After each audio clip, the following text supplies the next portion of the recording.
Hi, and welcome back to Focal Point AFR Talk, to the second hour of this Monday edition of Focal Point on the American Family Radio Talk Network. And it has been a Monday in the Fisher household. Got a nice little post from someone on Facebook telling us that their thoughts and prayers are with us. And, you know, we're going to be fine compared to what people all over the world are dealing with. This is a blip. It is a nothing breaker, but we sure appreciate the concern. And I hope you will do something for your pastor this month. I remember I was a pastor for 25 years. I remember how much it meant to me to have these tokens of appreciation.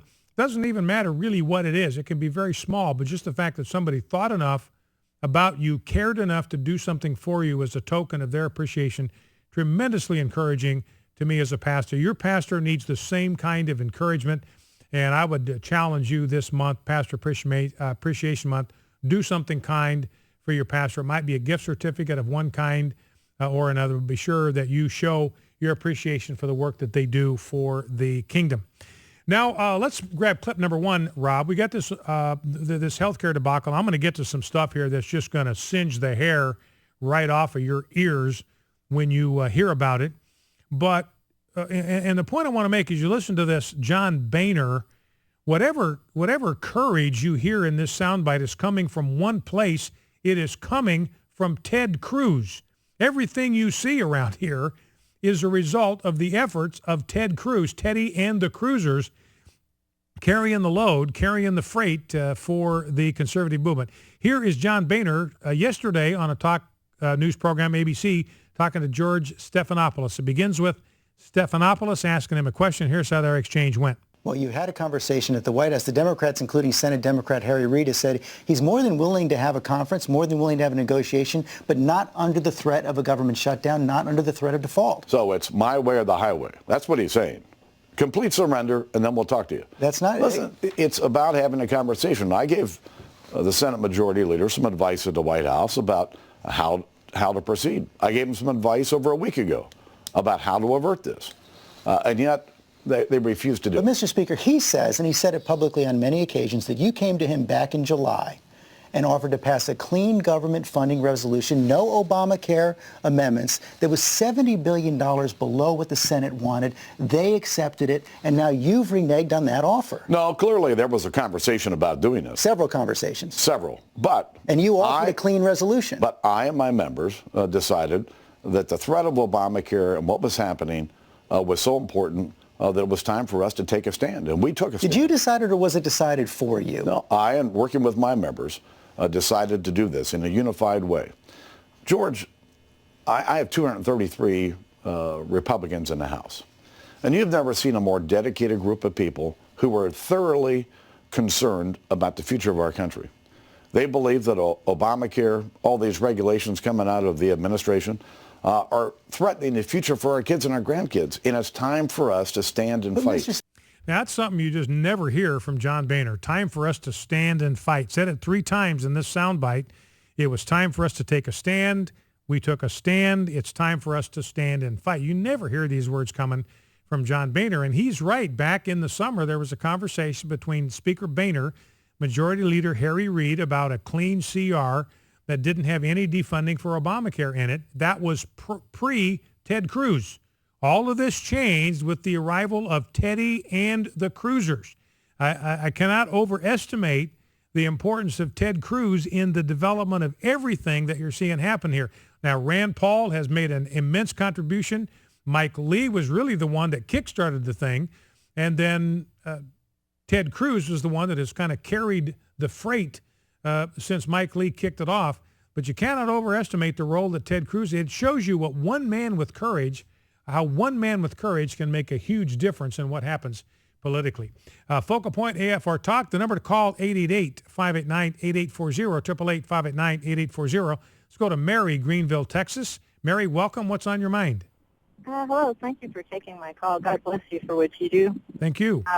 Yes, I wish I could comment on everything that you just said.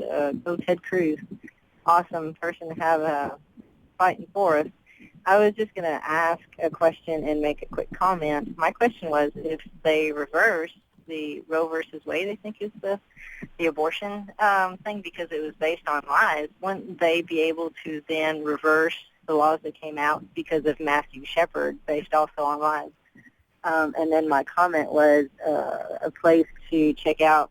I don't know if everybody's already checked it out or not, but on Sandy Rios' official website, they show what the U.S. troops are having to do with Bibles in the U.S. troops.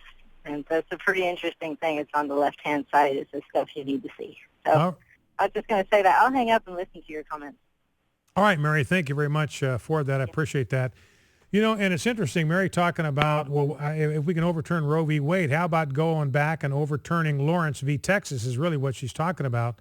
Lawrence v. Texas is a Supreme Court ruling that said you cannot criminalize sodomy.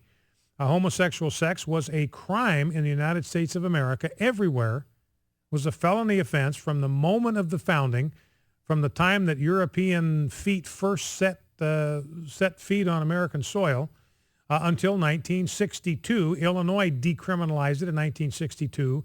Illinois did, or somebody else did in 1972, and then you started having this gradual weakening. But even Scalia said, look, at the time we did Lawrence v. Texas, 2003, 24 states had laws against sodomy, criminalizing sodomy. So this was the will of the elected representatives people. So her point is, if there's a way to overturn Roe v. Wade, maybe we can walk back some of these rulings that deal with homosexuality. You know, and the interesting thing to me is that Roe v. Wade, we're now seeing, is built on a tissue of lies. The Roe of Roe v. Wade never wanted an abortion, never got an abortion. Same thing was true of the Doe and Doe v. Bolton, the two critical abortion cases. Both of those built entirely on lies, not a shred of truth behind either one of those cases. And then Clark Forsyth pointed out no medical data, no scientific information, no biological information fed into those rulings whatsoever. They were purely arbitrary, and they were done by judicial tyranny and fiat. Now, the same thing is true with Lawrence v. Texas. You know, she was talking about Matthew Shepard. You know, he was the gay student that was beaten to a pulp and left to die on a fence in a Wyoming pasture back in 1998. Well, the meme was this was homophobia. He came on to some straights in a bar. They got ticked off. They punched him out, left him to die. Turns out that nothing of the sort was true. Not one shred of that is even remotely true. It was his gay lover that beat him to death, number one. And it didn't even have anything to do primarily with homosexual behavior. It had to do with a drug deal gone bad. Matthew Shepard had some drugs. His gay lover wanted him, beat him to a pulp, and left him hanging on a fence in a Wyoming winter out in the pasture. So he was beaten to death by his gay lover over a drug deal gone bad.